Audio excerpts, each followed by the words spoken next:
What's up, guys? How's it going? It is Matt here. So today I'm going to be bringing you a review of the HK45 Compact. So let's get into it.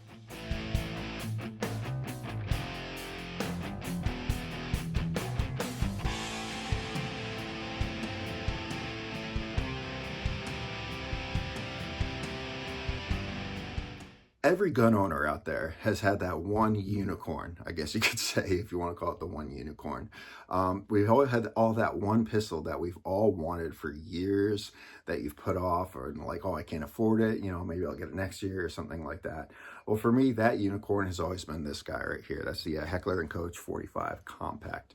I've been watching this pistol for 10 to 12 years now, give or take. The standard price when you're looking at it at the time was like anywhere between $1,500 to $1,200. And I was just like, I just can't do it. I just can't do it. Well, I was just browsing Book Bud's gun shop and I took a look at it. It was like their little Thanksgiving prizes or what do you call it? Their Black Friday sales and stuff. And I saw this, and it was actually in there for over $700, a little bit under, a little over $700. I think it was like $720, give or take. And I literally didn't even hesitate. I pulled out my credit card, and boom, I'm buying it, right? Now, I've been looking for this specific gun for years in my FFLs around me, but every one of the FFLs in this area, they all have the full size, the HK45. They have it's a lot longer, it's got a taller grip, comes standard 10-round magazines, and that's the only one they ever had. Not a single one of them actually carried the HK45 Compact, which drove me nuts because this is just a beautiful looking pistol. I mean, look at this. It's just a beautiful, absolute beautiful looking pistol. And the part that would bother me the most about all those FFLs is they showed, oh, this HK45, they're showing the full size version. This was designed with special forces in mind. And, during the raid of Osama bin Laden, this is the pistol they were carrying when they actually took him. Well, the truth is, yes, kind of truth. But the one they were carrying was actually this one right here, the HK45 Compact. Now, this was designed by Larry Vickers and Ken Hackathorn, and they specifically designed it with like suppressors in mind, and they designed it for special operations. Now, it was years ago, if you guys know anything about military history and the military firearms, is before they had the trials that led up to the M17, there was another trial for a 45. So the military was thinking about switching over from the Beretta 9mm back to a 45, and they put the bid out there, or whatever they call it. They're like, hey, if you guys want to make a gun for this is what we're looking for. So HK sending guns, FN sending a gun, the FN double stack 45, that was the one that was submitted to it. 6 hours, the P227, that's another one of my favorite guns out there. But HK submitted this guy right here, the HK, like I said, the 45 Compact. All right, I don't know how many times I'm going to say that, but you catch the drift. And this, during the raid of Osama bin Laden, was actually the pistol that was actually on their hips at the time. So it was in their arsenal, so we assumed that it was on their hips at the time. I don't know, I wasn't there, obviously. So, but anyway, I'll digress here. So this pistol right here, I finally came across it, or I finally got it for a reasonable price, and I literally just got back to the range. I mean, if you don't believe me, you just got to look at the slide. You can still see the powder on it. That's 300 rounds down, right? I put 300 rounds down on the range just to get a feel for this and shoot it. So, and I will tell you, it's like when I shot it, I love this gun. Yeah, I absolutely loved it. It was a bit of a thumper, right? It's when it comes to 45, I carry 1911s most of the time when I have a 45. So a little smaller frame. I've carried, smaller frame 45 before, but this one's a little bit of a thumper, but I enjoyed it. I definitely enjoyed it. Now, let's get into the actual specs of this pistol. Like, the reason why I wanted this pistol for so many years was because of the features that it has on it, and, well, it's a pretty gun. So, you guys have followed me for a while. You know that I love a double action pistol. All right, I love the classic double to single action pistol. I like the extra safety when you put it in the holster that you could actually put your thumb down on the hammer. So if you feel the trigger moving, you could actually, getting pulled back, you could feel it with your thumb and put pressure on it, prevent it from going out. But at the same time, is when I was in the Marine Corps, we carried the M9s. I didn't carry it, but I did use it several times. But we had the M9, so I just kind of grew on the double action pistol. Not to mention in my era, 90s and whatnot, late 80s, 90s, it was every pistol was the Beretta, and it was like kind of the double action pistols. It was just a cool thing. So that was one of the big features that, you know, kind of leaned me towards this when it comes to an actual carry gun. Now, what features made this stand out, which made this very neat, I guess you could say, is if you guys know who Larry Vickers and Ken Hackathorn are, you know they're huge 1911 guys. So when they created this gun, or they helped develop this gun, I should say, they had 1911s in mind when they developed it. Now, if you notice right here, all right, this is the safety and decocker here. So now this pistol is cleared prior to the video, all right, so I'm gonna be pulling the trigger here, but you'll be safe. But if anyone knows what makes a double action so unique is that very first trigger pull. You have this long trigger pull, all right, and then after it shoots, it goes to a short single action trigger pull, and it's a beautiful, you know, single action trigger pull. So the first shot is that long, you know, double action trigger pull, so it's a little bit of a safety feature. Now it's a learning edge, or it's, what do you call it? It's a learning curve for someone who's been shooting Glocks or striker fire pistols for a long time, because they didn't have a whole lot of training on hammers. Now me, I've trained a lot with hammers, and I prefer, you know, double action pistols over the years. So for me, it's nothing really that new. But even for me, this specific pistol, it was a little bit of a learning curve when I took it to range, and I'll show you why here in a minute. But that was one of the features that I loved about it. Now, the other thing that's cool about this feature, though, is if you're a 1911 guy like me and you want to carry it locked and cocked, this is not just a decocker, all right? It's actually a safety, all right? So, see that? It is basically just like a 1911 setup. So you can carry it cocked and locked, all right? And if you're a 1911 guy like me, you could, that's a great thing. I can even ride my thumb on the safety like I usually do in a 1911 and put it down when you're ready to shoot. Now, the way how this one works is if you put it down once, it's back on fire, and you put it down all the way, it becomes the decocker, all right? So if people want, they can actually carry it cocked and locked just like a 1911, just like that. Now, another thing that was kind of drew me to this gun is right here. So I don't know if you can see it well in this video, I'll get it close. But you see up here, this is an O-ring that they put on the barrel. So now what this O-ring does, like I said, to keep in mind, Larry Vickers and Ken Hackathorn had a lot in mind when they, you know, they're 1911 guys, like I said earlier. They had this specifically put in there for a couple reasons. And the main reason is that this keeps it a little smooth, what do you call it? It keeps it straighter in the slide. I don't know if that's the best way to say it. But basically it keeps the barrel a little bit more stable when it's going because of the O-ring. So it makes it shoot more like a more of a consistent shot, all right?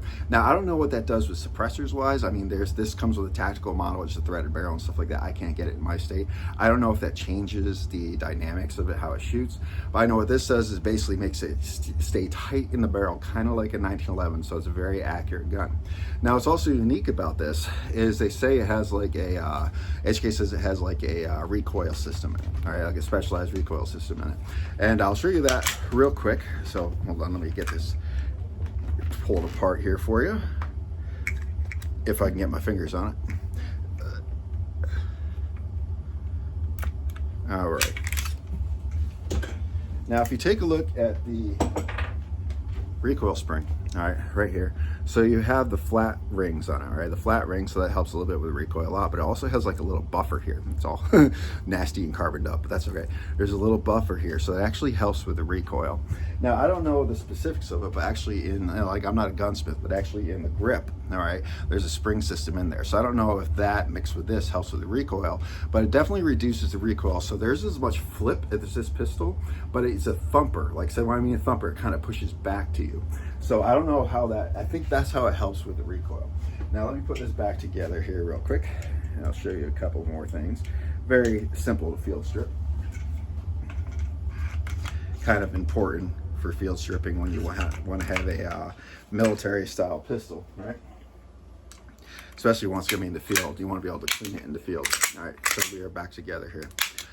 Now, those are a couple features that I fell in love with when it came to the pistol. Now, what also comes with this is it also has a replaceable back strap. You gotta punch that pin out there. And it comes with two back straps. Let me see here. So the other one's kind of the fatter one. I first put that on there. I'm like, it's okay. I got bigger hands. It was okay. But I'm learning, you know, with this pistol, when I was shooting it, I kind of like the smaller one for my double action pull. But usually it fits all right in my hand, but it does add a little bit more of a hump onto it. Now, when they actually helped develop this firearm, they also made it have that 1911 grip angle, which actually helps a little bit with the recoil as well. So I don't want to interfere with the whole grip. And like I said, adding this to it, let's say if you see it, adds a bit more of a hump onto it, all right? So it kind of takes away from the grip angle. Now, when you get this pistol, all right, so, you know, the standard capacity for the compact is 8 rounds. So these 8-round magazines, all right? Now, if you guys know HK magazines are pretty damn expensive, all right? But they're good magazines. But it comes with 2 of these, and they're kind of flush-fitting magazines. I'll show you real quick. So it comes with 2 of these, and you can see it. There's a nice little pinky gap or pinky groove there that you can put your fingers on it like that. Even for my big hands, I fit pretty well on there. It's also nice about it too is the cutout magazine cutout here. So if you have like a double feed, something like that, it's easy to rip out the magazines when you gotta do you know, a change. But that's the standard magazine. It comes with that small magazine. Now, but it also uses the standard HK45 magazines.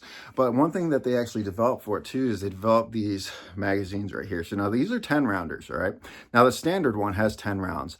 These are specifically for the compact, but they're a 10-round magazine. You can see by the big base plate on this. Now, when you put this one in here, look how much space you got in that, right? Look how much leverage you got in it. So you basically have like a full-size grip that you put onto it, and it feels pretty good in your hand. And then you have the 2 extra rounds. So like when I carry this, I'm carrying the 8-round standard because that was the flush fitting. Like I said, because usually, you know, I'm a concealed carry person. I don't want extra standing out. So I use the flush fitting that's actually in that. And my backup is actually the one of the 10 rounders. I got a couple of these, and that's the 10 rounders with the 10 rounds. And I'm thinking using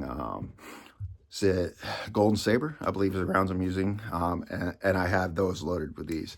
Now I bought a couple of these. They're about 50 bucks each, give or take. So overall, I have a total of 4 magazines. 2 of the 8-round ones, the ones that are flush fitting, and 2 of the 10-round ones. But this is another thing you want to look at when you actually go out and to buy this pistol as well, if you want to buy this pistol, that is. Now, I'll show you my actual target to show you how it went with range. Now, here it is. This is the aftermath of my target. It looks like my standard targets, I guess you could say, after I shot it. So I shot about 300 rounds through this guy today. Probably right about 300, maybe a little bit under 300, but it was right around 300 rounds today. Now, if you notice, I had a lot of low shots. Now, these are all my shots to begin with, all right? Down here, right here, were low, all right? And I was like, whoa, what am I doing wrong? Am I anticipating the shot? I couldn't figure out what was going on.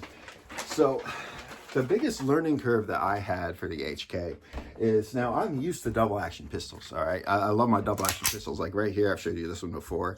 This is my Beretta 92X. I love this thing, the Centurion. I mean, it comes with this custom trigger, beautiful look, smooth, the action, everything about this gun is just phenomenal. But I want to show you something. All right, when you pull the trigger, let's see a better angle is over here. So when you pull the trigger, all right, we'll pull it, a very short reset. The gun cycles, and look how short this reset is. See how short that is? Right there, see how short that is. God, that's something I've been spoiled with over the years. I guess you could say I've been spoiled with it. Now, to give it a nice comparison here, here's the Canik TP9 SF. Okay, you guys know about this pistol as well. This is striker fired pistol. Look at the reset of this one, all right? This is like the best reset I've ever had. Look at that. I mean, it is just like so smooth. It's so short to the trigger. You know, I love that. Man, the issue I've been having with it is I've become kind of dependent on that short reset. So when I went to shoot this one today, this is kind of what would happen. So I'd shoot it, cycle. Now watch this reset. See how long that reset is? And it's weird because there's like a little bit of a false positive, like right here, there's like a little bit of a false positive, and then it goes to the actual reset. So it was a big learning curve for me today when I was shooting at the range to figure out where that reset actually was supposed to be, I guess you could say. And it took me about 30 rounds, give or take, to actually get a feel. I'm like, okay, there's gonna be a false reset, and then I go to that. And then after that, that's when I started to dial it in. So I say you don't see a ton of rounds down here compared to, you know, all these when I actually started dialing them in, all right? So overall, like I said, this gun, the HK45 Compact, is a phenomenal shooter. For me, it was just like that one little learning curve because I've been spoiled with the awesome triggers that I've, been buying for my guns the past few years. Now, I'm not saying this is a bad trigger. It's not. This is not a bad trigger. So this double action trigger, all right, this double action trigger, it's long. I'll put it this way so you can see. It's long, but it's so smooth, and there's no like falses in there. There's no false negative or false resets, or well, not reset, but there's no false like clicks in it. It's just smooth all the way through. Now it's right around 11 to 12 pounds. I think they say it's like 11 pound. And their single action is, they say it's about a 4 pound, something like that. Now the single action is great. Don't get me wrong, the single action is pretty smooth, very smooth. When you pull onto it, you get to a little, not even like it's like kind of like a wall, and then you just squeeze through the wall. The only downside I have to it, like I said, for me, is that whole long reset with that false negative, that false positive in it. But I mean, overall, guys, I fell in love with this pistol, shooting it. It's a nice thumper. It shoots the big old 45, which is my favorite caliber. And it's a beautiful gun. I mean, look at the line work at this gun. All right, just look how pretty this gun is. All right, it's just such a beautiful gun. The HK, HK does a great job with the guns in general. Now, another thing that was actually different for me too is, now I was just thinking about it, was the European mag releases right here. So it kept throwing me off because I found myself trying to change it. I'm like, oh yeah, I forgot. I'm like, this is that one. My thumb doesn't quite, it reaches it at the edge. But I'm learning is if you use your trigger finger for it, it actually reduces the magazine, or it releases the magazine better. Now these are on both sides, so those are ambidextrous. This cannot be switched. The safety decocker cannot be switched to the other side. I don't think it could be. I don't know. You'll have to look for a specialist with that, but it looks like it's pretty much set on that side. Now, overall, guys, I love this pistol. It's a great pistol. It's a fun pistol, and it's officially going to be my carry pistol. It's small, it's light, it's pretty, and it shoots a big old 45 that I love to shoot. Anyway, guys, hope you enjoyed the video. So like, share, subscribe, tell your friends about me, guys, and remember, it's our responsibility to take care of each other and protect each other. Peace.